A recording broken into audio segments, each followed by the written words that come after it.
Bonjour à tous et bienvenue dans ce nouvel épisode de la série Parlons Portrait. Dans cet épisode, il n'y aura aucun plan vidéo, j'ai fait exprès de faire un enregistrement uniquement par l'audio et je pense que ces épisodes vont avoir ce format-là à l'avenir. Je pense également faire un podcast de ces épisodes, donc il y en a déjà 2 qui sont sortis, je vais les transcoder en version audio uniquement, je vais les mettre sur les plateformes, donc vous trouverez les liens directement dans la description. Cette fois-ci, j'accueille Bastien Anguiano, donc qui est un photographe de portrait qui a la particularité de faire des doubles expositions. Donc on va parler de son travail dans cette vidéo. Un autre point que je voudrais préciser aussi avant qu'on commence, c'est que j'ai enregistré du coup cette interview dans un bar à Nantes et malheureusement il y avait du bruit de fond, il y avait un petit peu de musique et des gens qui parlaient plus ou moins fort autour de nous. J'espère que la captation son ne vous dérangera pas trop. Vous verrez que au début c'est un petit peu fort et puis bon, globalement on entend très bien ce que dit Bastien. Donc n'hésitez pas à utiliser un casque et être dans un environnement sonore où vous êtes tranquille pour pouvoir écouter la vidéo, enfin l'audio du coup. Avant de vous laisser sur l'interview, je voulais vous préciser qu'à la toute fin de la vidéo, pendant 3 minutes environ, vous aurez l'extrait audio de notre échange de portraits. Donc chacun notre tour, on a fait des portraits l'un de l'autre, c'est ce que je propose à chacun de mes invités à chaque fois. Et voilà, vous avez l'échange à la fin que je trouve vraiment sympa. Enfin, je trouve que ça donne une autre dimension à la prise de vue en portrait. Vous n'avez pas l'image, vous n'avez que le son auquel vous raccrochez. Et je trouve que voilà, c'est un concept intéressant. Je vais peut-être le développer dans les futurs épisodes de Parlons Portrait. Comme d'habitude, quand je me dis que je vais vous faire une intro courte, ça ne marche jamais parce que j'ai toujours 12 000 infos à vous préciser. Mais cette fois-ci, ça y est, je vous laisse avec l'interview de Bastien Anguiano et cette première question où je lui ai tout simplement demandé de se présenter. Je viens d'à côté de Lyon, du coup, je suis originaire de Lyon, je suis resté 27 ans sur Lyon. Après j'ai déménagé mais je suis pas très loin de Lyon, donc toutes les photos que je prends et tous les gens que je prends en photo c'est autour de Lyon. Voilà. Comment je suis venu à la photo argentique, la vraie question c'est comment je suis venu à la photo parce que du coup j'ai fait que de l'argentique toujours. Voilà, j'ai 44 ans donc il y a un truc où je suis né aussi dans l'argentique quelque part. Voilà. Le numérique est arrivé après. Moi, je veux dire, j'ai vu la naissance d'Internet, des ordinateurs, tout ça, quoi. Donc, un peu dinosaure quand maintenant. Mais du coup, l'argentique, j'ai toujours fonctionné qu'à l'argentique. Et quand le numérique est arrivé, c'est vrai que je suis jamais passé au numérique pour de multiples raisons. La raison essentielle, c'est que c'est un peu bateau de dire ça et je pense que beaucoup de gens argentiques le disent, mais c'est vraiment l'approche de l'argentique, la façon de prendre le temps de faire des photos, prendre le temps quoi. Et depuis aussi dans cette idée de profusion d'images, ne pas être dans un truc de faire des images pour de l'image et puis d'en faire plein et de plus savoir quoi effacer de ton téléphone, de ton boîtier. Donc voilà, il y a ce truc là et puis il y a aussi ce truc de, pour le coup là sur la double exposition, ce truc un peu aléatoire parce que je suis aussi des gens qui font du numérique et qui font de la superposition post-prod et c'est vrai que j'ai été un peu puriste sur le début de la double expo en faisant moi-même et en me disant putain la post-prod c'est quand même super simple, le numérique on superpose des trucs, c'est simple. Voilà, argentique a une. Voilà, pourquoi s'emmerder à essayer de caler l'œil là sur le truc ça. Et en fait c'est vrai que c'est pas la même approche, c'est pas la même démarche pour moi. Voilà. Après je respecte vraiment, je suis pas mal de gens, c'est ce que je te dis, je suis pas mal de gens qui font ces superpositions numériques et il y a des trucs que je trouve super intéressants. Donc c'est pas un truc sur lequel je me ferme et je me dis voilà, si le rendu touche et que c'est probant, en fait, il n'y a pas de souci qu'on soit fait en argentique numérique. Voilà. Moi, en tout cas, je fonctionne qu'en argentique pour l'instant. Et c'est vrai que du coup, je fais que ça. Et comment j'en suis venu au début de la photo, mon père faisait de la photo, du développement du tirage quand il était jeune et tout. Après, il nous a pris beaucoup en photo. J'ai récupéré un de ses boîtiers, Ricoh à l'époque, voilà, j'ai commencé un peu comme ça. Après il a eu un Canon AE1 que pareil j'ai récupéré vers 17 ans. Je me suis mis un peu plus à la photo, je faisais pas mal de photos de copains, des trucs comme ça, c'était vraiment que des photos de personnes. Encore une fois, j'ai très peu fait de photos de... Je crois que j'ai jamais fait de photos d'architecture, de trucs comme ça, c'était vraiment déjà axé sur l'humain. Et puis le vrai déclencheur et le vrai tournant, ça a été pendant 2 ans, on a été en Seine-et-Marne, donc pas très loin de Paris.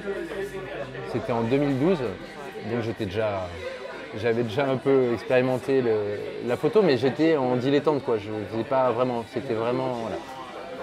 Je prenais des photos, mais sans trop avoir de recherche artistique derrière. Franchement, c'était vraiment pour le plaisir et puis pour le souvenir. Et là, en fait, en 2012, on s'est rapproché de Paris. Et là, d'aller sur Paris, de voir tous ces trucs. J'ai commencé à faire de la street photo en argentique. Et là, il a commencé à avoir une vraie démarche de recherche. Parce que c'est assez drôle parce que là, actuellement, je fais quasiment que du noir et blanc. À l'époque, je faisais que de la couleur. Je faisais vraiment pas de noir et blanc. Quelques photos en couleur, mais une grande majorité, c'est des noirs et blancs. C'est ça. En fait, la seule photo, enfin c'est assez drôle parce que les seules photos couleur que j'ai dans mon feed, c'est vraiment les vieilles images. Voilà. Après, il y a des photos. J'avais gagné un concours là, avec. C'était avec le centre. C'était le Grand Palais, c'était un concours sur le Grand Palais de ça. J'avais gagné les pellicules photos. Et en fait, du coup, c'était des diapos couleurs. Donc, on m'avait envoyé des diapos couleurs. J'ai pas du tout l'habitude de faire des diapos couleurs. Je me suis dit, putain, est-ce que tu les files à un autre photographe ou, enfin, voilà. Mais bref, en fait, non, j'en ai fait. Et du coup, j'ai 3 images de ces trucs couleurs sur mon feed de mon fils, voilà, qui sont. Et où, du coup, ça a été un peu l'expérimentation de la couleur. En plus, sur de la diapo le soir, avec une qui était en 100 ASA. Enfin, voilà, j'ai vraiment fait le crash test et c'était un peu merdique. J'avoue que j'ai eu des rendus un peu foireux. J'ai pas du tout géré le truc. Mais après, parce qu'avant, quand je faisais de la couleur, en 2012, enfin il y a une dizaine d'années, j'étais toujours sur du 400 et puis en extérieur et voilà quoi. Donc j'avais jamais vraiment testé ça. Et après, la deuxième truc sur mon feed que j'ai de portrait d'une nana que j'ai sur la double exposition, c'est que j'ai chargé une couleur sans le savoir. Voilà. Je suis parti comme si je faisais une noir et blanc avec de la couleur.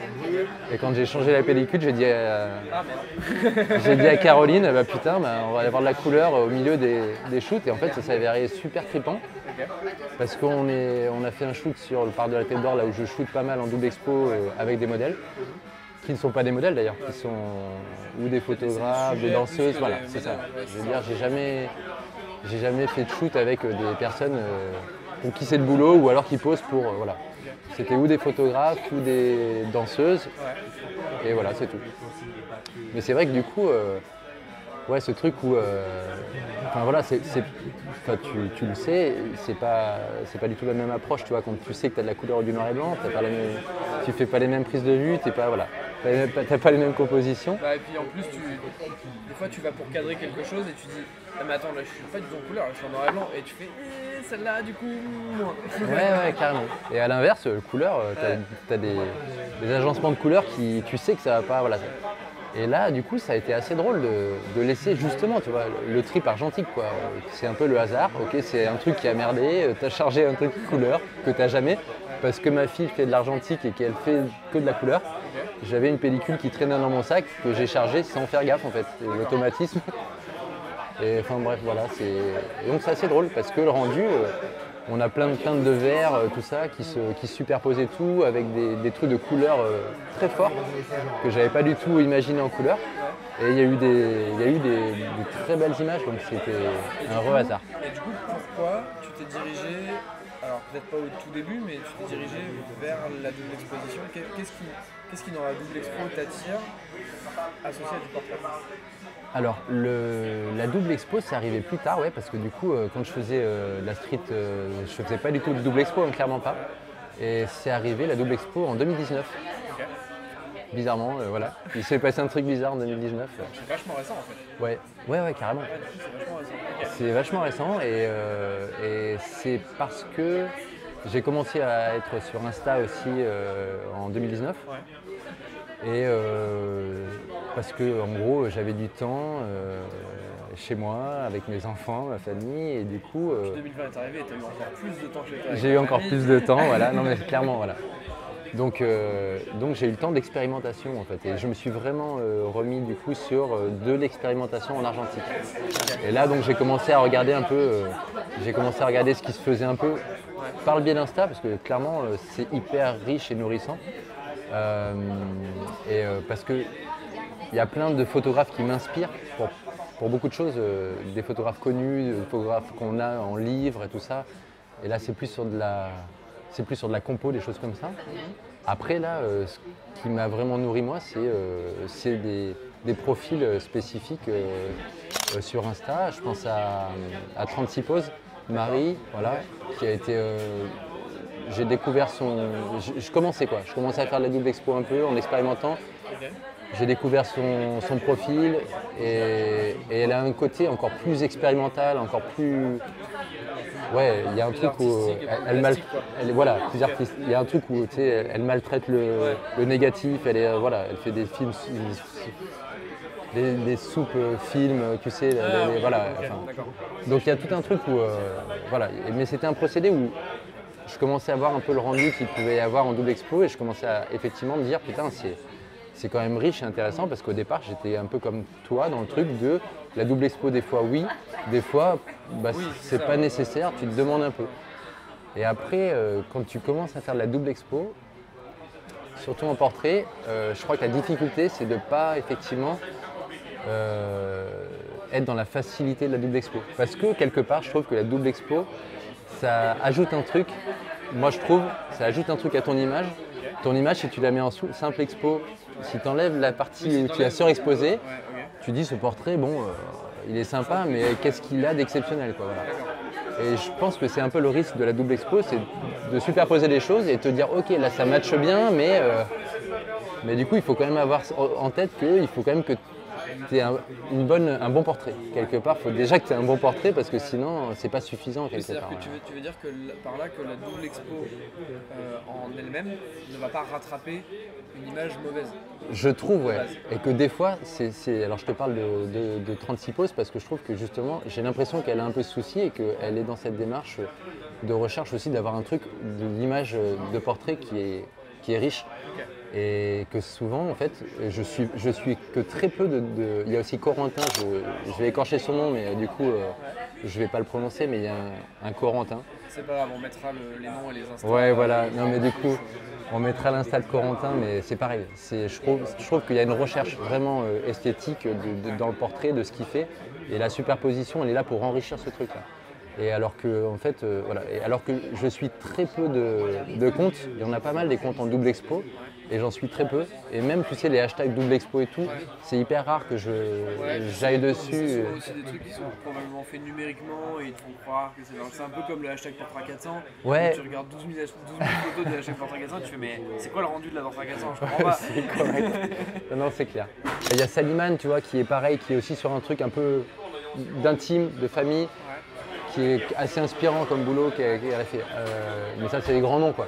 Et quand tu dis que ça enrichit du coup un portrait, ça l'enrichit dans quel sens? Est-ce que tu as une manière de nous expliquer ce mot-là, du coup enrichir le portrait ou embellir le portrait? Et ben en fait c'est la superposition, donc la juxtaposition de deux éléments. D'accord. Et du coup dans mes photos je suis quand même pas mal en recherche. En fait, au départ, quand je suis parti sur la double exposition et que donc j'ai commencé mes recherches et mon expérimentation avec mes enfants qui étaient dans le coin, ça a été vraiment toute la série d'ailleurs que j'ai exposée. Ça a été ce départ de recherche de ouais, on se fond dans la végétation. Donc il y avait vraiment un truc de recherche de on prend le portrait et on essaie des fois on n'arrive même pas à lire qu'il y a un portrait. Tu vois, des fois j'ai des jeux un peu de contre-jour où tu n'as qu'une ombre, un truc comme ça qui apparaît et en fait c'est en vraiment prenant le temps de regarder l'image. C'est ça aussi que j'aime bien dans la double expo, c'est que des fois ça, décortiquer l'image, tu as plusieurs lectures possibles aussi, comme dans toute image je veux dire, mais en tout cas là il y a un truc où j'ai une image comme ça à laquelle je pense, c'est mon fils et c'est un chou en fond. C'est des feuilles et vraiment moi-même si tu veux quand j'ai reçu les images, que j'ai reçu l'image scannée, je me rappelle plus avoir fait cette image et j'ai vu d'abord le chou et je me suis dit bon qu'est-ce que tu as cherché là et après j'ai vu vraiment la forme du visage de mon fils et qui vraiment était sur le... Et pour le coup ça c'est le hasard de l'argentique quoi. Je savais un peu comment je voulais caler par rapport à la feuille mais c'est un peu la magie du truc. C'est que des fois voilà là c'est vraiment la courbe de la feuille qui épouse la courbe du visage et là tu fais ouais banco, c'est hyper intéressant. Et du coup, petit point technique là-dessus, est-ce que tu fais tes doubles expos, c'est-à-dire que tu fais toute une pellicule avec des textures et ensuite tu la recharges pour faire que des portraits, histoire d'oublier entre guillemets quelle texture tu as à quel moment en fait, ou est-ce que justement tu utilises un appareil photo qui te permet de faire une première photo, tu réarmes sans avancer ouais. Alors c'est une bonne question et... T'as pas la réponse, ça m'inquiète. Si, non, j'ai complètement la réponse. En fait, non, j'ai l'impression que je suis de plus en plus psychorigide plus j'avance dans la double exposition, plus pour moi, il faut que ce soit maîtrisé. Et d'où aussi l'idée de faire des films swap avec des collègues photographes, tu vois, le principe où je l'explique peut-être. Ouais, vas-y. Donc du coup, tu fais une pellicule, je prends une 36 poses, je fais 18 portraits, après je fais 18 fonds. Je rembobine la pellicule, je garde l'amorce, je l'envoie à une photographe ou un photographe qui va faire l'inverse. 18 fonds, 18 portraits, et donc c'est le hasard. On ne sait pas ce que l'autre a fait comme fond ni portrait, mais on sait par contre, c'est le seul truc qui fait que jusqu'à présent, parce qu'il y a des gens, ils font à la One Again les films swap, ils font 36 images, peu importe portrait, machin, tout ça, ils envoient, et puis allez c'est bon, et puis il y a des superpositions. Et ça, c'est le hasard. Une sur 36, si t'as de la chance. Souvent, c'est ça, je pense. Okay. Ouais, voilà. Là, dans l'idée, c'est vraiment faire un truc où on essaie d'optimiser et on se dit, on a 18 portraits, parce que c'est ça aussi l'idée de l'argentique. Et moi, j'ai un peu du mal à donner mes portraits à un autre photographe pour qu'il superpose un fond. C'est de dire, ces 18 portraits, tu les as un peu réfléchis et tu n'as pas fait ça à l'arrache et tout ça. Donc, tu peux les perdre. Quelque part, il peut y avoir une superposition malheureuse parce que tu maîtrises rien et du coup, voilà. Okay. D'où la psychorigidité dont je te parlais. T'es pas trop dans... Je l'ai fait déjà et j'ai adoré. Et je continue de le faire. Là, tu vois. Plus tu finis par te dire, mais finalement... Et bien en fait, j'essaie de garder cette pratique-là voilà, parce que je trouve ça hyper riche. Parce que tu vois, je l'ai fait avec Mine Colibri qui est en Suède, avec Reserve of the Past, là, Stéphanie qui est en Suisse, et avec Claudia qui est en Espagne, et avec Alice Marie-Brigitte qui est entre Paris et la Tchécoslovaquie. Mais du coup, c'était aussi cette richesse, tu vois, d'autres visions, d'autres cultures, des trucs, d'autres végétaux, parce que pour le coup, c'est beaucoup de l'environnement proche. Et tu te dis, putain, c'est génial, quoi. Moi, je veux dire. Parce que t'en as qui font des doubles expos, toi, j'ai vu sur ton feed, c'est vachement de doubles expos liés au végétal. Ouais. Beaucoup de feuilles, beaucoup de jardins, beaucoup de patterns aussi, avec des feuilles, de la végétation, beaucoup. Et tu vois, t'en as qui font la double expo beaucoup plus urbaine, où en fond, tu vas avoir des buildings, tu vas avoir des rues, tu vas avoir des choses comme ça. Et du coup, toi c'est cette voie-là que t'as préférée, du coup, de la végétation. Il y a une raison particulière ou parce que tu trouves que ça va mieux peut-être au portrait aussi? Ah ouais, je trouve que ça s'accorde vachement bien au portrait. Okay. Et d'ailleurs, par contre, je vais revenir après sur le truc de building, mais là par exemple, au festival le dernier festival que j'ai fait à Nontron, là, Errance Festival, j'ai fait un atelier, j'avais proposé un atelier où j'avais pour le coup effectivement fait tous les fonds avant. J'avais anticipé, donc voilà, c'est la première fois que je faisais ça pour le coup. C'est que j'avais anticipé tous les fonds. J'ai fait 36 fois, j'ai pris un truc que j'aimais bien. Je savais qu'il y avait un rendu qui était pas mal avec une fougère, tout ça machin. Il y avait une rosée dessus, tout ça. Et j'ai fait 36 fois le même fond. Et là, après, l'atelier, l'idée c'était les gens qui venaient au festival, je présentais ma série, je présentais le procédé de double expo. Et après, c'était possible d'enchaîner sur des portraits de gens qui étaient visiteurs. Et là, je faisais les portraits en sachant à peu près comment j'avais calé ma fougère et voilà. Et le rendu était hyper intéressant. Donc c'était vraiment sympa. Après, pour revenir au truc de building, je parlais des buildings. Donc oui, je préfère les végétaux, c'est clair. Mais l'intérêt, tu vois, aussi un peu de faire des films swap, c'est aussi de sortir un peu de sa zone de confort et de se dire, bon, comment ça va matcher avec potentiellement un autre univers. Et Alice Marie-Brigitte, elle, qui était en Tchécoslovaquie, a pris en photo justement des buildings ou alors des trucs urbains, quoi. Et ça s'est superposé et c'est une des photos où il y a eu beaucoup de réactions assez positives, tu vois, d'une de mes filles où tu as un building, ça se cale sur les yeux et c'est décalé, en fait et donc c'est assez drôle parce que tu vois, du coup tu te dis bon, c'est intéressant aussi de sortir un peu du truc et de superposer d'autres choses. J'avais déjà en tête, si tu veux, de faire des superpositions aussi d'œuvres d'art, de sculpture, de peinture, voilà, parce que ça me parle aussi et que en fait j'avais déjà en tête un peu des superpositions. Sauf que musée, masque, vas-y, enchaîne le portrait, voilà. Parce que donc pour répondre à ta question, non, je fais pas 36 poses d'abord de fond, je rembobine et après je fais mes portraits. Je fais toujours, et ça c'est aussi pareil, un truc un peu un rituel quoi en tout cas, c'est que je fais toujours mes fonds avant le portrait et toujours tout de suite je fais mon fond et après derrière je fais le portrait. Donc dans l'idée, les portraits que j'ai pu faire avec les gens que j'ai rencontrés, ça a été que des filles pour l'instant. Il n'y a eu qu'un gars que j'ai fait en double expo sur une photo, mais sinon ça a été que des filles et en fait ça a été de la déambulation. Ok, on voit un espace qui me parle, sur lequel je pense que je peux poser de la double expo. Je fais d'abord le fond et hop, tout de suite j'enchaîne sur du portrait. Voilà, et c'est comme ça que je fonctionne depuis 2019, c'est clair, c'est que comme ça que je fonctionne sur la double expo. Et les dernières que j'ai postées là de Miro, qui est étudiante aux Beaux-Arts, qui fait de la photo, c'était au musée Confluence à Lyon. Et où j'ai fait de la superposition, effectivement, comme j'avais déjà en tête, tu vois, avec le kangourou, calé sur l'œil, le visage sur le... Là, toute la difficulté, ça a été un nouveau challenge plus technique parce que ça a été sur de l'intérieur. Et je suis que de la... Et j'ai pas de flash, j'ai rien, voilà, donc ça a été vraiment... On y a été, voilà, ça a été plus complexe, c'est clair. En extérieur, en étant dans les grandes serres à Lyon, on shoot dans les grandes serres un fond, on ressort pour faire le portrait avec de la bonne lumière. Ce que j'allais dire, du coup, tu choisis systématiquement les lieux où tu vas shooter, aussi en fonction de la partie non-portrait de l'expo. Mais du coup, tu vas te dire, bah, tiens, là je vais aller dans une serre, là je vais aller. Enfin, tu dis, tout à fait. beaucoup à la parc de la Tête d'Or, parce que du coup, tu as beaucoup de. Carrément. Moi, j'adore ce parc. Ouais, non, mais c'est un lieu.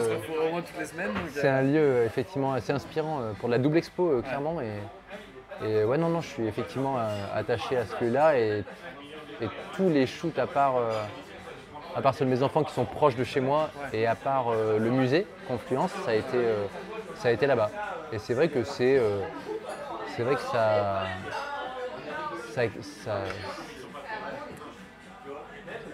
oblige, enfin en gros ça amène à ce qu'on se retrouve dans ce lieu-là quoi, pour les déambulations. Voilà. Après il y a aussi un truc où je suis pas quelqu'un qui prépare aussi les séances. J'ai quelques fois des idées comme sur le musée Confluence. J'avais quelques images en tête. Là, j'ai un projet depuis un moment avec deux photographes, les Mélancolie et Maglone sur Lyon, pareil. Et c'est pareil, c'est au parc de la Tête d'Or. Mais c'est un autre truc. Mais c'est très rare. C'est très rare que j'ai déjà anticipé un shoot en me disant ok j'aimerais bien avoir ces images là quoi. Jusqu'à présent je sais que c'est une personne, je vois à peu près à quoi elle ressemble, on a un peu échangé, on se rencontre et on discute et d'ailleurs c'est parti comme ça. La première personne que j'ai shootée qui n'était pas une personne de mon entourage c'était Marie Gibert et ça a été elle qui est venue de Paris et qui avait des shoots sur Lyon, on s'est croisés et on est resté 5 heures à déambuler dans le parc de la Tête d'Or tu vois. Et ça a été en fait au départ, on s'est dit on va faire un shoot inversé, enfin tu vois, on va se shooter mutuellement. Et donc elle a fait des portraits de moi en numérique et en plus j'aime vraiment bien les portraits qu'elle peut faire des gens, tout ça. Et du coup j'ai fait des photos d'elle et c'était les premières photos que j'ai mis aussi sur mon feed de double expo, vraiment d'autres personnes. Et c'était assez trippant. D'où l'idée après de continuer à solliciter d'autres mondes, d'autres personnes et voilà. Et alors du coup ça me fait penser à une question que j'avais pas du tout planifiée, mais d'être passé justement à des inconnus en fait que tu photographiais, qui ne devenaient plus des inconnus à la fin de la séance, mais des inconnus au départ. Ouais. Est-ce que ça... Alors, c'est bizarre comme question, mais est-ce que tu as plus envie d'aller photographier, dans le cadre de ces doubles expos et de ton travail photographique, est-ce que tu as plus envie d'aller photographier justement des inconnus pour la découverte, etc. ou plus revenir à des choses comme ta famille, tes enfants, que tu shootais au début? Ou alors c'est peut-être complètement deux choses différentes. Je suis pas en train de te demander si tu préfères tes enfants ou les inconnus, hein. D'accord, hein, mais je préfère reformuler. Ah merde, putain. La question est difficile, elle est délicate. Ouais. Non, en fait... Ouais, c'est ça. Non, je suis si tu veux, ce qui a initié la double expo et tout, ça a été effectivement ce temps passé en famille. Et voilà. Ouais. Et ce que j'ai exposé jusqu'à présent, ça a été ce travail-là. Ok. Maintenant, effectivement, je crois que je tends plus vers de l'inconnu, d'autant plus que on me tanne chez moi en me disant c'est bien beau tes images artistiques, mais en fait, on aimerait bien avoir des souvenirs. Ouais, c'est ça. Non, mais tu vois, il y a aussi un côté où en fait mes enfants, ils ont été très sympas jusqu'à présent pour que je les prenne en photo.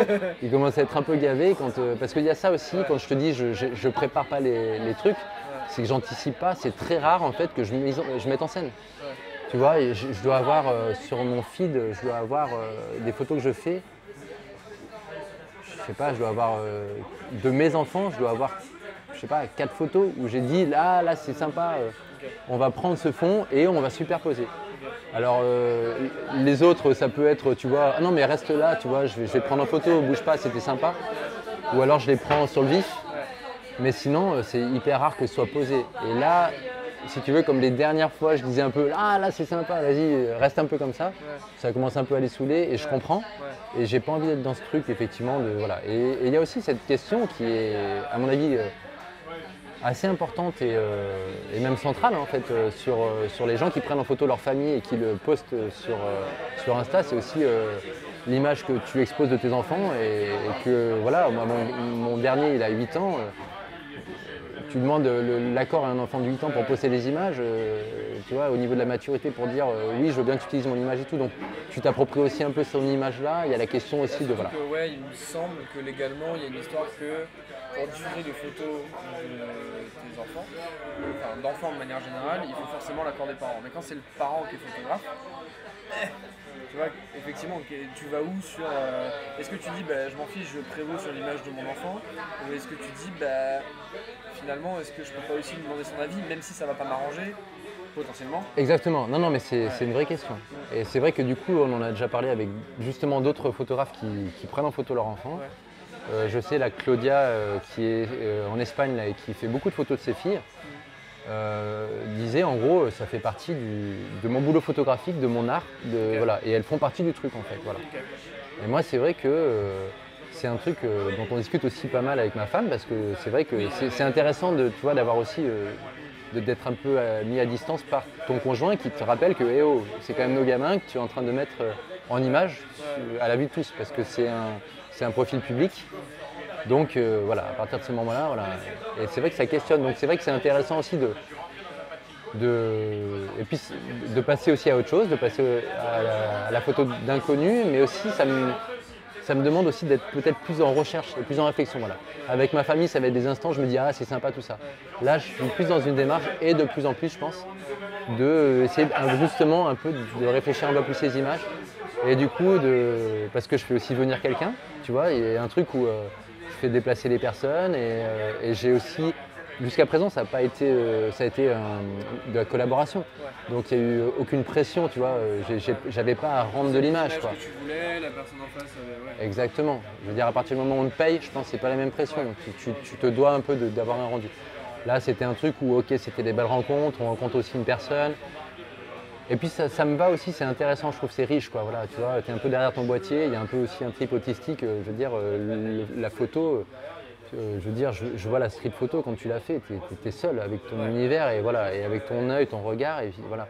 Et s'ouvrir du coup à des personnes, après, est-ce que je vais passer le cap d'aller vers des personnes justement pour qui c'est plus simple de poser ou des trucs comme ça, je sais pas. Parce que je suis encore sur un truc de...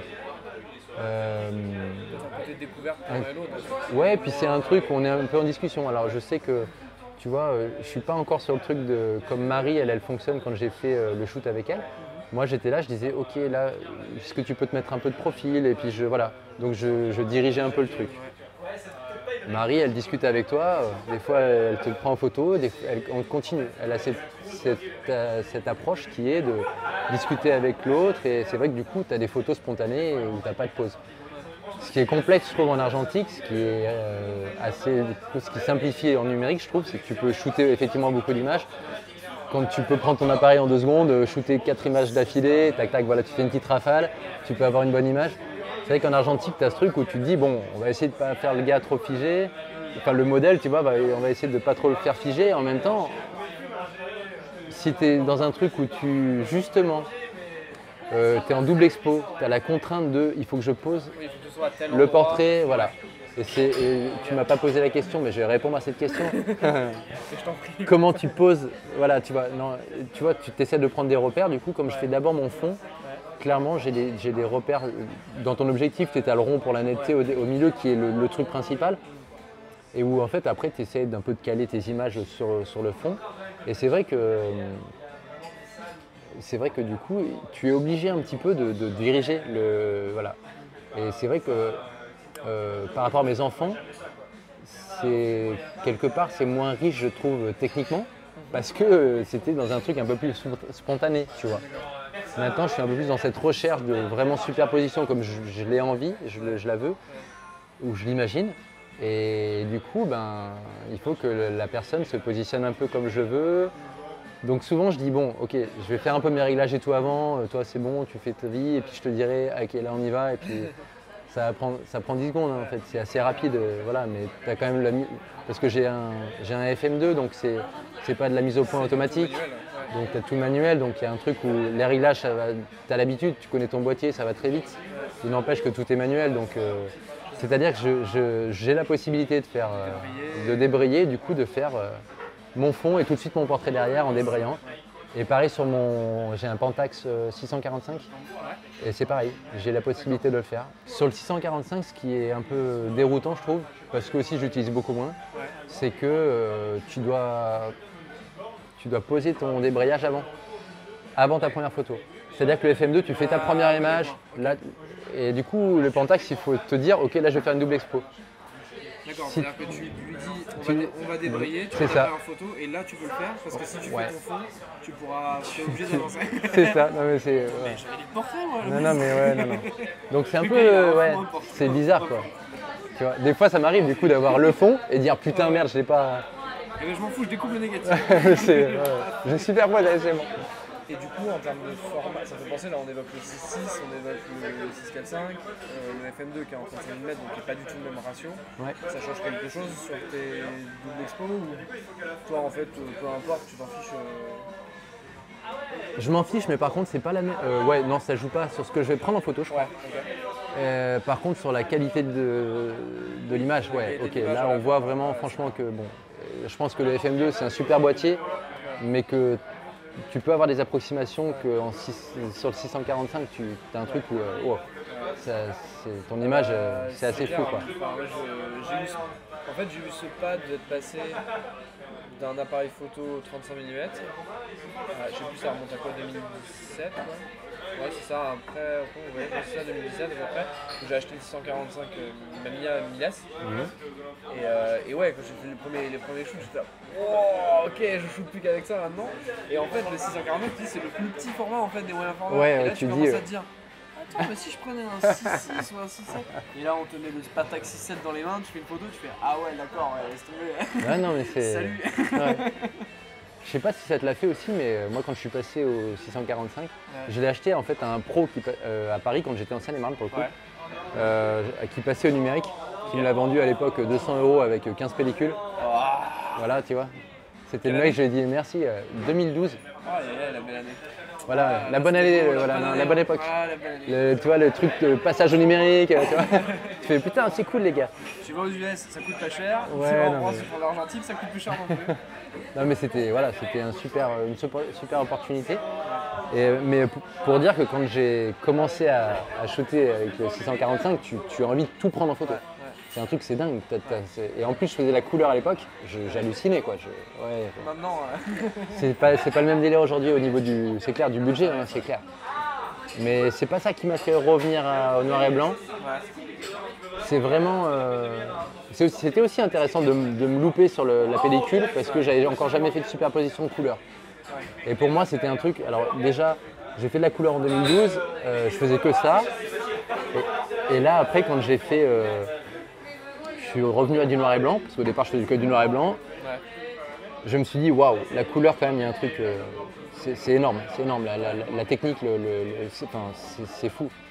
Maintenant quand je refais la couleur, je me dis, putain, c'est chaud, hein. Franchement, c'est hyper chaud. Et je trouve que le noir et blanc, en tout cas dans ce que je fais, Le noir et blanc, je trouve que c'est plus accessible. Voilà. Parce que ça simplifie peut-être aussi la lecture de l'image parce que du coup tu enlèves la couche couleur enfin t'enlèves, non tu l'as pas, mais je veux dire Non, mais je suis hyper d'accord avec toi. Tu perds vraiment moins, le spectateur en tout cas est moins perdu. Déjà que tu te perds beaucoup dans la double expo, la lecture est plus lisible.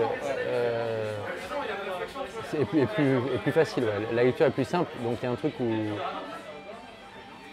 Et puis oui, mais bon, c'était quand même super riche. Et quand je vois des fois justement la Corentin, quand il fait beaucoup de couleurs, et je trouve que pour le coup, tu as une vraie richesse qui est amenée par la couleur.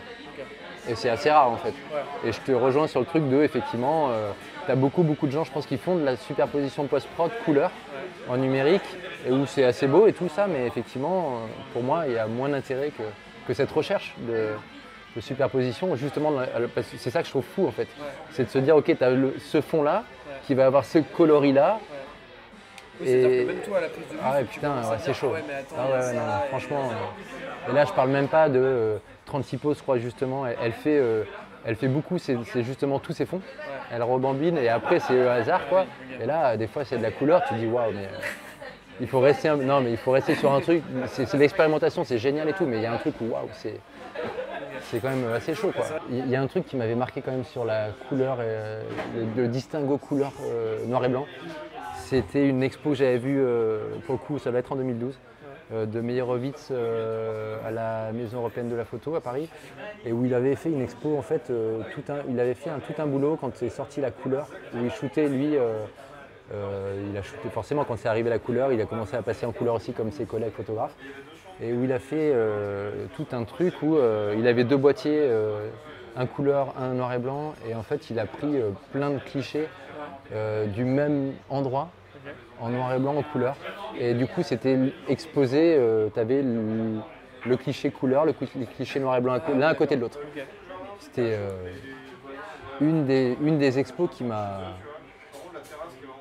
ça a été assez fou, tu vois, de dire putain, ouais, complètement, et du coup qu'ils le rendent un peu lisible comme ça et aussi accessible, tu vois ce que je veux dire, c'est ok, là tu vois vraiment ce que tu peux tirer du noir et blanc, ce que tu peux tirer du couleur, là ce qui ressort vraiment, ce qui est vraiment riche pour les couleurs du noir et blanc et tout. Tu veux limite te poser devant les deux, tu dis je préfère celle-là, ouais, à côté celle-là. Non mais ouais, c'était hyper intéressant. Ouais. Je suis hyper attaché aussi au cinéma et tous les documentaires de Pardon et tout, enfin, je trouve ça extraordinaire, quoi, voilà. Et il y a un truc, et au cinéma je suis hyper sensible à la photo, et c'est clair qu'il y a des films il y a un film là d'un Polonais dont je pourrais pas du tout te dire le nom, qui s'appelle Ida, qui est un moyen métrage qu'il a fait, et où il a fait du moyen format en fait. Donc c'est format carré, cinéma, quoi.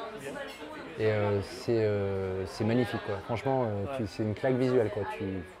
Voilà, tu dis tous les plans, et c'est là que tu dis putain, chaque plan, tu dis c'est une photo exceptionnelle. Non mais tu vois ce que je veux dire, tu vois le mouvement des acteurs, tout ça, mais tu dis le truc là, comme il cadre, la composition, comme tout est posé, tout ça, machin, enfin c'est dingue, quoi. Et du coup ça c'est aussi hyper nourrissant, je trouve. Moi le cinéma, il y a des trucs vraiment qui nourrissent vraiment visuellement, et en tout cas dans l'inspiration, tu fais waouh putain. Et après du coup il y a des photographes qui m'épatent parce que très, très tôt ils ont un truc où putain tu te dis waouh, ils ont déjà chopé un truc. Et c'est en ça, je veux dire, par exemple Marie, tu vois, là, avec qui je me suis baladé 5 heures là, tu dis elle a 21 piges. Dans les portraits qu'elle peut sortir et tout déjà, tu dis putain, elle a déjà capté un truc, tu dis waouh. Tu dis putain, elle a encore 20 ans avant d'avoir mon âge, tu vois, et là, sur 20 ans, elle va encore prendre. Non mais tu vois. Et puis il y a ce truc aussi pour revenir sur le cinéma, effectivement, moi je suis aussi une génération, du coup, il y a eu des films de Wim Wenders, Jim Jarmusch et tout, où c'était un trip un peu contemplatif, et où effectivement la photo était hyper importante, et waouh, t'as des trucs, ça déboîte, hein, c'est clair. Il y a un truc sur lequel je voulais revenir, c'est tu parlais de la photo de tes enfants. Moi je sais que j'imagine que ce sont tes enfants que tu as pris à chaque fois. Je pense que tu n'as pas pris d'autres personnes que tes enfants. Il y a une, voilà, il y a une Ouais. d'amis proches. Ouais. Et là pour le coup, là j'ai demandé, Ouais. parce qu'en plus elle a été exposée sur des festivals, donc il y a un truc où clairement là tu transiges pas quoi, sur ce truc-là. Et tu vois, moi, ça pour te dire qu'il y a. Je trouve que les photos de tes enfants, elles sont hyper fortes en double expo. Vraiment, enfin moi, alors il y en a une, c'est pas vraiment une double expo, c'est une que tu en as montré pas mal en fait. C'est, je pense, j'imagine que c'est ton fils et on voit en fait une fuite de Ouais, lumière au milieu. tout à fait, ouais. C'est ça. Je trouve incroyable ce bordel. Alors pour le coup, c'est très éloigné de la double expo parce qu'en fait c'est un accident, en fait c'est une fuite de lumière. J'imagine que t'as pas voulu sur la photo. Ça fait partie d'une des photos qui a un jet de lumière sur le 645 que j'ai fait tomber de 10 mètres en montagne et qui a un très bon boîtier super robuste, mais des fois, sur une photo, je pense que ça vient de là. D'accord. J'ai un jet de lumière Ok. et c'est rare, mais c'est le hasard effectivement qui est tombé sur celle-ci et pas sur les autres de la série. Tu vois ce que je veux dire? Il y a un truc où c'est même pas que j'ai mal enclenché et tout, donc mystère. Mystère, mais hasard effectivement de l'argentique, beauté de l'argentique. Ouais. C'est vrai qu'il y a un truc qui. Voilà. Mais oui, cette photo, elle a été exposée à l'atelier argentique sur les petits formats. Oui. Elle faisait partie de ces je t'avais dit trucs-là. je te suivais avant, je crois. Ouais, d'accord. Avant qu'il y ait l'expo qui soit faite à l'atelier argentique.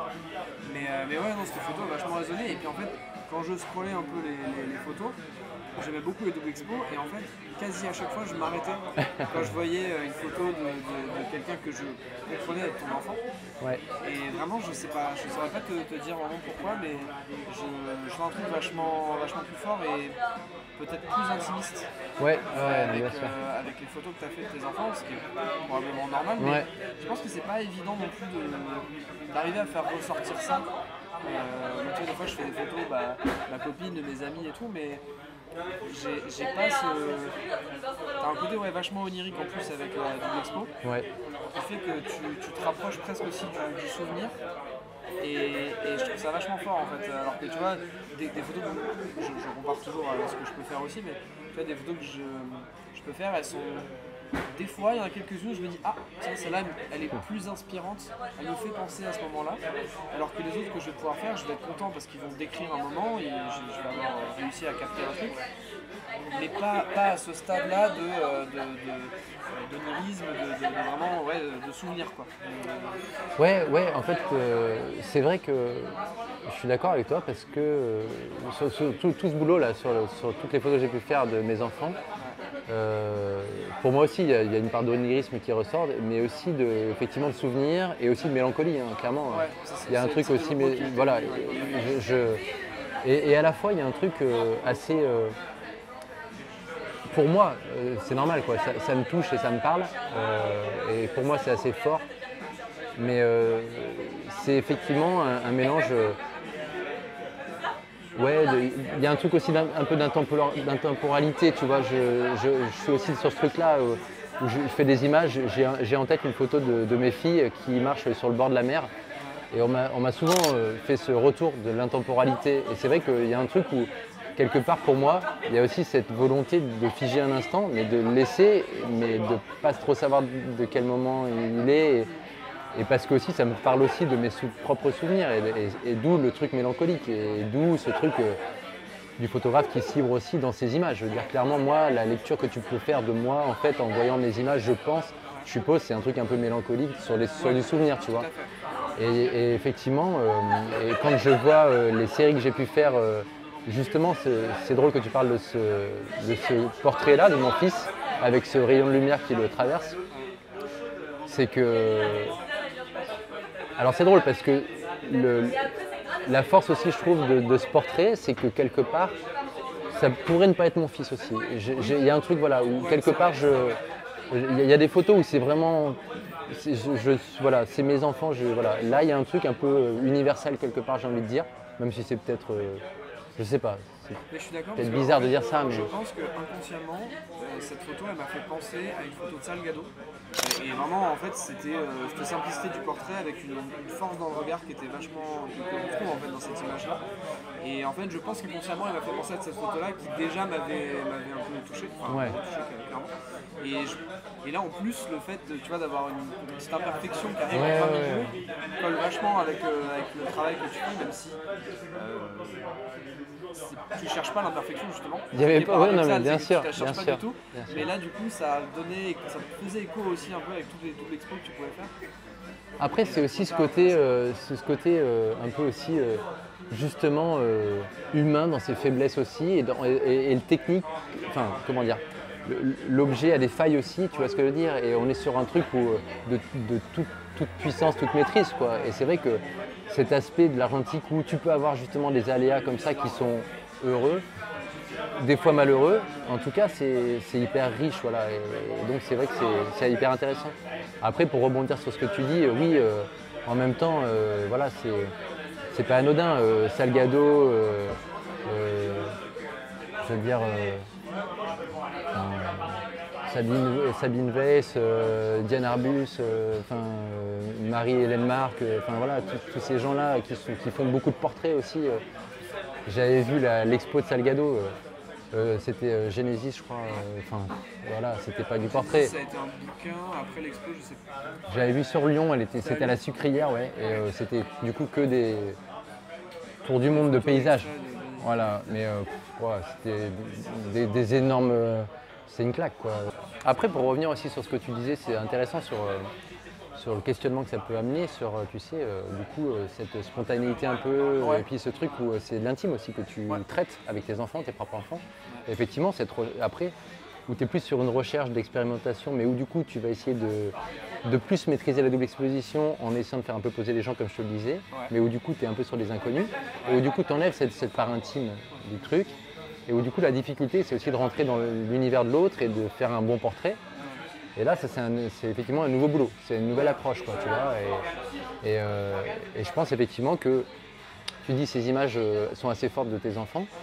Je pense qu'il y avait aussi un truc, effectivement, où on revient sur le truc de souvenir et tout. Cette photo-là, quand je la fais de mon fils, c'est ce que je décris un peu là, sur la galerie Triangle, tu vois, sur la série qui s'appelle la série Revenir, et où en fait c'est effectivement revenir sur des lieux de mon enfance, d'une maison familiale chargée de souvenirs, tout ça machin, et du coup recréer des souvenirs avec ce nouveau contexte familial, tout ça, et où du coup produire ces images dans un espace qui est déjà chargé, et où en fait tu vois tes propres enfants écrire leur propre histoire, et du coup, c'est voilà. Je pense qu'en grandissant, ils en sont vachement contents de ces images-là. Mais Ouais, parce que je pense, parce que de mon point de vue, en fait, tu as beaucoup d'enfants qui revoient, et déjà rien que ça, c'est déjà fort. Je sais que j'ai retrouvé mon père m'a envoyé des scans de photos argentiques que ma mère avait fait à l'époque. Rien que ça, déjà, moi, ça a apporté une charge folle de me revoir petit avec des gens de ma famille qui étaient là et d'autres pas là. Et je me dis, quand tu as en plus de ça quelqu'un qui arrive dans ses photos à faire passer la photo comme un souvenir et vraiment, limite en fait quand tu regardes la photo tu te dis ah ouais c'est le souvenir que j'en avais. Oui, je vois ce que tu veux dire. Et pas juste ah oui là tu m'as pris en photo, oui bon d'accord j'étais là avec papy, mamie etc. Et après tu te souviens toi du moment et là vraiment de se dire que finalement la photo que tu as prise c'est le souvenir quoi, c'est vraiment le souvenir en lieu. Et ça je trouve ça dingue et je pense qu'ils en sont hyper contents, peut-être avec du recul, peut-être dans 20 ans tu vois, ils verront la photo, ils seront peut-être waouh. J'espère, mais c'est vrai que c'est ce que j'ai vécu, c'est aussi peut-être pour ça, tu vois, ce truc de transmission, je veux dire, parce que mon père faisait de la photo et c'est vrai que les clichés que j'ai pu retrouver de lui, qu'il avait tiré lui-même et qu'il avait développé et tout, ça m'a mis dans ce contexte dont tu parles, tu vois, genre ouais, ok, waouh, et puis de retrouver des souvenirs et que ça te ramène à des trucs. Juste une petite question, du coup, ton père était photographe ou... Non, mon père était pas du tout photographe. Mon père était assureur et c'est de la photo, non mais voilà, tu vois, rien à voir quoi. Ouais, complètement, non mais. Et du coup, il faisait de la photo et qui par contre, ça a été un truc où ça a été de la photo effectivement axée uniquement sur la. Il prenait des photos de copains pareil jeunes. Ouais. Qui développait tout ça. Après, il a eu ses gamins, il a eu moins de temps. Il prenait des photos qu'il a tirées au début quand nous on était petits. Puis quand on a été 3 garçons, assez vite, il n'a plus fait son développement ni son tirage, il donnait à des labos. Mais ouais, il y a ce truc où effectivement j'ai récupéré son appareil et puis c'est ce truc de le voir prendre des photos, moi-même faire des photos, voilà. Moi j'ai jamais développé mes pellicules.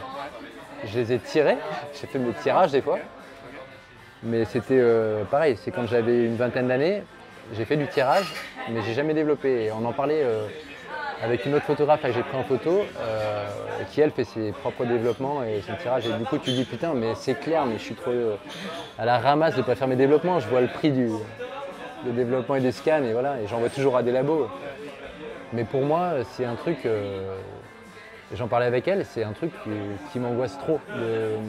Alors que le labo peut merder ta pellicule. Mais moi je suis dans un truc, pour moi c'est hyper anxiogène de me projeter sur un merdage de température, de trucs, de merde sur un truc. Je suis un peu... Il y a un trip aussi, l'argentique, il y a un trip fétichiste, tu vois, je sais pas, il y a un truc où c'est tellement... Pour moi, quand je faisais de la street photo là, à Paris, je veux dire, même 1 an, même 2 ans après, chaque image, je les avais en tête, tu vois, et en fait, il y a vraiment un truc qui se fixe tu vois, sur la pupille, en même temps que tu déclenches, tu as vraiment ta composition, tu sais quelle image tu vas avoir, à peu près quoi. Et ça reste en fait. Et pour moi, c'est terrible et c'est hyper angoissant effectivement ouais, de faire, je sais pas moi, une série de, tu vois, tu fais une 36 poses. Ah ouais, non mais... Okay. Mais c'est-à-dire de faire... Mais, ouais, et puis cette tristesse, clairement, de ne pas avoir ces images que tu as en toi. Parce que vraiment, ce truc... Et c'est vrai que même, je me rappelle, alors maintenant, effectivement, 2012, ça date. Ouais. Mais là, toutes les images, toutes les photos que j'ai de mes enfants en double expo et tout, j'ai le souvenir du lieu, du moment et tout ça. Et c'est vrai qu'il y a un truc où, et même après des gens que j'ai pu prendre en photo sur le parc de la Tête d'Or, c'est vraiment des... J'ai toutes les images et les instants et je pourrais même faire un truc chronologique en fait, un peu des images. Et il y a ce truc où... et aussi, c'est aussi pour moi je trouve le sens de l'argentique, de ne pas mitrailler. C'est aussi d'avoir ce truc où chaque image est un peu pensée et où du coup ton image... je veux dire, moi quand je fais une séance là avec des gens que je prends en photo au parc de la Tête d'Or, je fais... Marie c'était exceptionnel, on a fait 4-5 heures tu vois, mais d'habitude c'est 1 heure et demie, je me balade, on discute et je dois faire une péloge de 120 et une de 135, une et demie de 135 voilà, sur 1 heure et demie. Et du coup c'est pas pour moi, ça me paraît pas énorme si tu veux, voilà, je suis pas en train de toujours mitrailler tout ça. Après ce qui est drôle aussi c'est que de plus en plus je me dis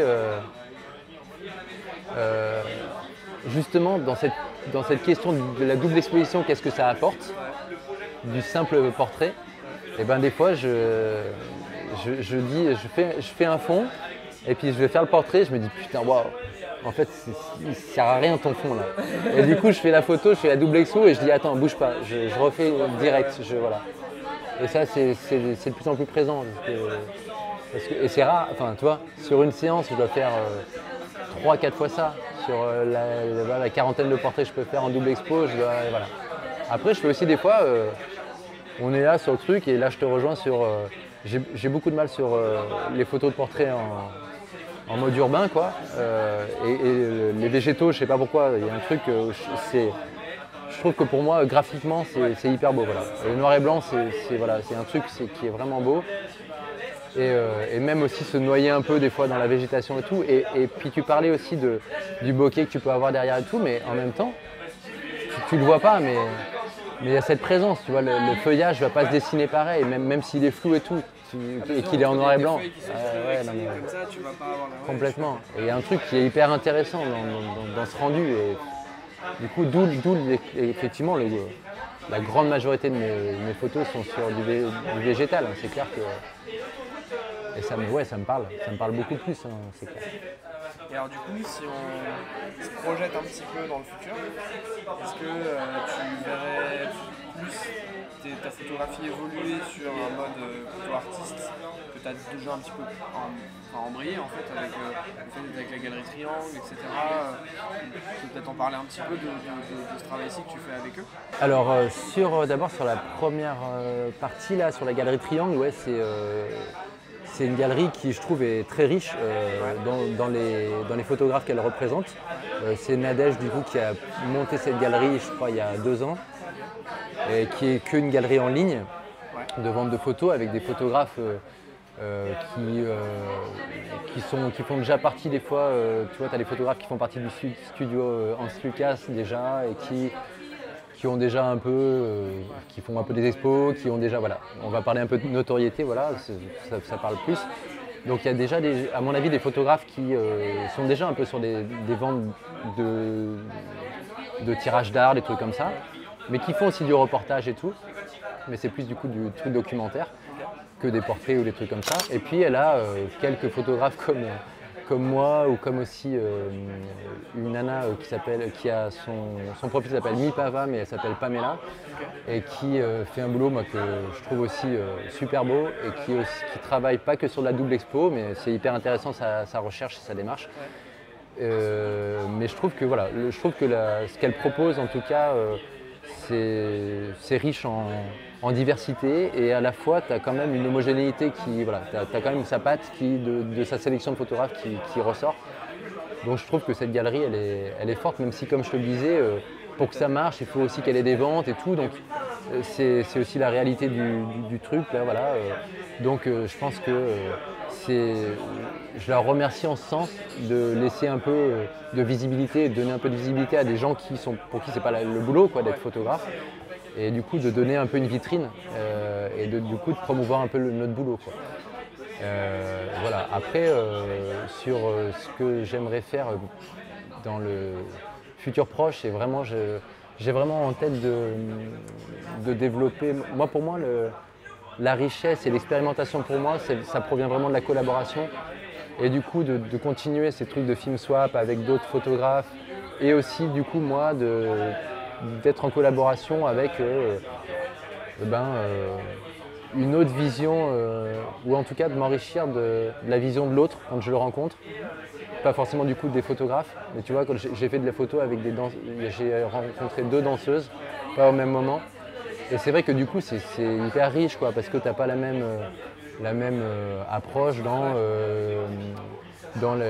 la posture, tu vois, corporellement, c'est donc pas. Tu parles pas de photo du coup. Enfin, en fait, la photo tu parles pas de photo. pour toi. C'est ça. Mais du coup tu parles d'autres choses, artistiquement parlant, c'est intéressant. C'est hyper cool, c'est hyper riche.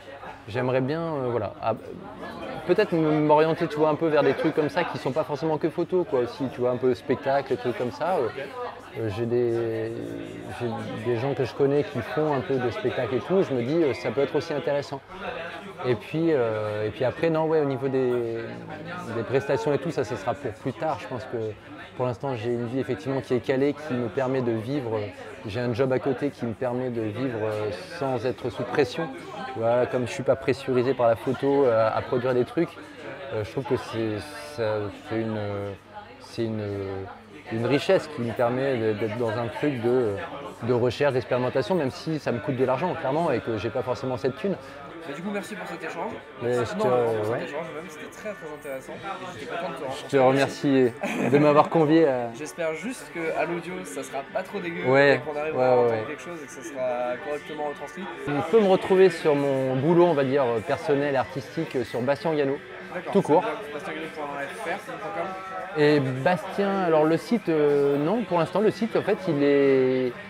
C'est-à-dire que comme je lance des prestations portrait mariage, j'ai créé un site qui n'a rien à voir avec le site que je veux annexe du site création, de la part création. Et c'est vrai que c'est aussi assez complexe sur le truc de différencier les deux, mais c'est vrai que j'ai pas envie de me noyer dans un truc et de me perdre un peu dans un truc, ok, les prestations, ouais voilà. Je veux pas avoir 36 000 casquettes et en même temps, ce vers quoi je tends sur les prestations portrait au mariage, ça m'intéresse aussi. mais à la fois j'ai aussi envie d'être et de pas perdre, parce que j'ai pas mal de copains qui étaient photographes aussi et qui sont un peu perdus dans les prestations, dans leur recherche artistique et expérimentale. J'ai pas envie d'être voilà, et donc j'ai envie de conserver vraiment cette part. Et puis en plus j'ai une communauté sur Instagram qui est déjà là et avec qui l'échange est super riche. Donc j'ai pas envie de perdre ce truc-là non plus. Donc sur Instagram c'est Bastien Gano. Ok. J'ai une nouvelle page sur les prestations de portraits et photos où c'est Bastien A photographe. D'accord, ok. Et sur mon site c'est que prestations, portraits, mariage, bastiengano.com. Voilà. Ça marche. Ah bah, merci à toi. Bah, je te remercie du coup. Oh, quelle lumière! Alors, fais voir, attends, alors je vais beaucoup te regarder. Hein. Ah oui, bah vas-y, je t'en Ah prie. ouais, ouais, forcément. L'exercice qu'on aime beaucoup en tant que photographe. D'accord. L'exercice qu'on aime beaucoup en tant Ouais, que c'est photographe, ça, c'est ça, c'est d'être regarder. pris en photo. Quoi. On est très à l'aise avec ça. Moi, franchement, ça me pose pas de problème. Ah ouais? J'avoue que ouais, je suis pas du tout. Je sais que j'inflige ça aux autres, donc en fait. Non mais moi, il n'empêche que quand j'ai fait le shoot contre shoot avec Marie, là, Ouais. c'était la première fois qu'on me prenait réellement en photo. Et sans que je pose, mais... Je vais en faire quelques-uns comme ça. Ouais, vas-y. Et mais Si tu veux, on peut marcher un peu. Ouais, carrément. Là, t'as des... très bien. toi qui aimes bien le fond. Ouais, c'est ça, ouais. Ça, tu vas pouvoir te mettre sur le banc. Là? Ouais. Et oui, il y a un truc qu'on n'a pas abordé aussi tout à l'heure, Ouais. c'est par rapport à, tu sais, à la double expo. C'est juste au niveau de la technique, la double expo, comment tu la réfléchis. Sur les fonds noirs, Ouais. t'as le portrait, le visage qui est clair, il va se superposer super bien. Ouais. Alors que sur du fond clair, il va presque pas apparaître. Tu vois, sur Ouais. le ciel, si tu prends un Je fond vois, ouais, ciel, ouais. tu prends le visage de quelqu'un, ça va vraiment, tu vas voir le visage dessiné, ça va être vaporeux et presque pas lisible. Ouais. Alors que sur un fond noir, et c'est pour ça que des fois j'ai fait, Ça va bien se détacher. quand j'ai fait des films swap avec, ça se détache super bien. Ouais. Et quand j'ai fait les films swap, en fait, sur les portraits, sur certains portraits, j'avais vraiment un fond noir. Ce que je fais jamais D'accord. sinon avec les portraits, mais Ouais. dans l'idée d'avoir vraiment le fond qui ressort Ok. et rien qui parasite derrière. Alors, Je suis tout à toi. je vais. Est-ce que tu peux. Attends, on va faire comme ça, tac. Est-ce que tu peux regarder plus, genre 3/4, tu vois, pas forcément en hauteur, tu regardes, Ouais, tu vois ok. le mur en face là-bas. Ouais, je vois. Voilà, Joli, j'aime bien le mur. ouais, c'est ça. Mm. Essaye de t'inspirer du mur, tu vois. Voilà, très bien, t'as été hyper inspiré. Attends, je vais en faire une autre. Alors, c'est ce que je dis toujours aux. Ah, pardon. Non, non, mais nickel. Je crois que j'ai fermé les yeux. Non, je crois pas. Il me semble pas, mais. Ok. Et oui, c'est ça aussi que je voulais te dire par rapport à la doublex, qui est parce qu'on disait quelle est l'utilité parfois de la double exposition et tout. Ouais. Et il y a ce truc aussi où moi, ce que j'aime bien, déjà, j'aime bien cette superposition un peu de texture, parce que ça rajoute un peu de, justement, je te parlais, tu sais, d'effets un peu vaporeux, tout ça. Ouais. Ça ajoute un peu ce côté-là, quoi, tu vois. T'as pas de truc vraiment de fond net et tout ça. Et du coup, j'aime bien ces superpositions-là. Tu voulais te mettre. Je sais pas encore. Alors attends, moi je sais par contre. je vais faire un là.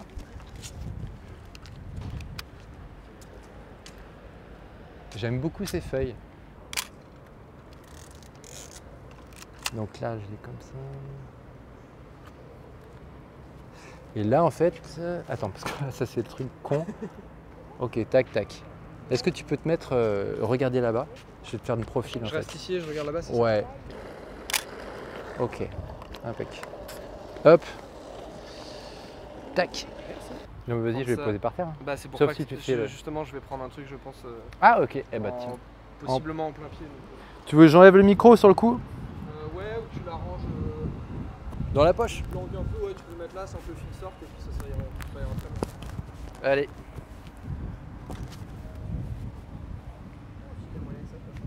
Parfait, le regard est nickel, à mon top t'arrêtes de cligner les yeux. Et top. Impeccable. Bonne direction.